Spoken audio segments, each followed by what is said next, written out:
RTS Info, Pauline Rappa. Nous ne reculerons devant aucun effort pour assurer l'accès abordable et équitable aux vaccins, tests et traitements contre le Covid-19. C'est la promesse des dirigeants du G20 réunis depuis hier en sommet virtuel. Une promesse formulée dans leur déclaration finale, mais peu de détails concrets pour la mettre en œuvre. Le G20 n'a par exemple pas mentionné explicitement le montant de 25 milliards de francs réclamé par les Nations Unies pour faire face à la pandémie.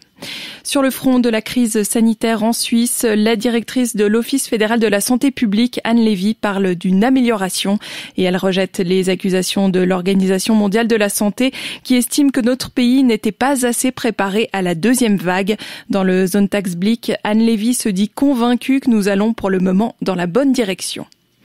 La Suisse doit intégrer la notion de consentement dans sa révision du code pénal en matière d'infractions sexuelles.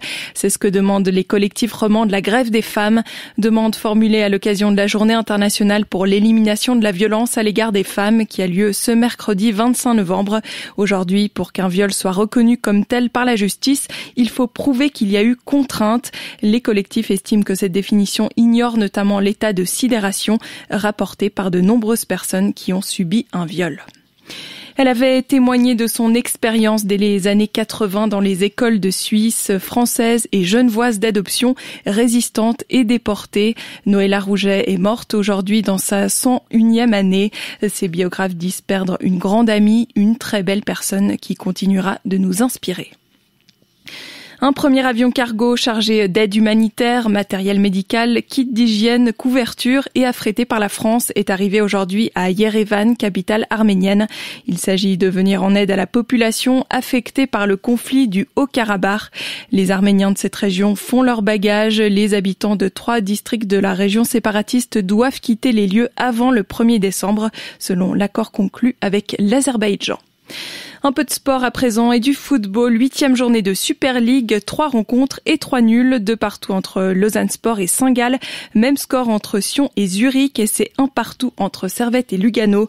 Ski alpin et cette belle performance de Michel Guizine pour le 2e slalom de Lévis en Finlande. L'Obvaldienne termine 2e derrière la Slovaque Petra Vlova. C'est son meilleur résultat dans la discipline. Wendy Holdener a pris la 4e place. Météo, le ciel est clair malgré quelques passages nuageux et un peu de brouillard dans la nuit. Du brouillard localement demain matin avec un sommet vers 600 mètres, sinon temps bien ensoleillé. Quelques nuages tout de même sur le nord du pays. Température en pleine, moins 3 degrés à l'aube et jusqu'à 8 l'après-midi. Un petit vent soufflera en montagne. Mardi, même type de temps.